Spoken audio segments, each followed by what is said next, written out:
ఆది గణపతి ఐనవిల్లి గణపతి. నా పేరు భాను అండి. నేను తెలంగాణ రాష్ట్రం భద్రాద్రి కొత్తగూడెం జిల్లా భద్రాచలం నుంచి వచ్చాను ఇక్కడికి.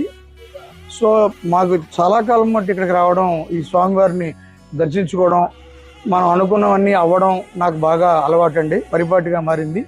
సో ఈరోజు కూడా నా మిత్రులతో కలిసి 108 కొబ్బరికాయలు స్వామివారికి మొక్కు తీర్చుకోవడానికి రావడం జరిగింది.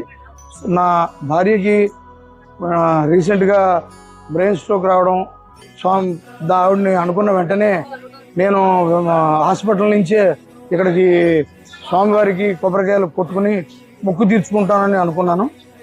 ఈరోజు వచ్చి ఆవిడకి నయమైంది, భగవంతుడి దేవల్ల ఏమీ ఇబ్బంది లేకుండా ఇక్కడికి వచ్చింది. సో దానివల్ల ఈరోజు ఆ మొక్కు తీర్చుకోవడం జరిగింది. స్వామివారు అనుకున్న వెంటనే, మనం అనుకున్న వెంటనే కోరికలు తీర్చి కల్పవృక్షమైనటువంటి సమానమైనటువంటి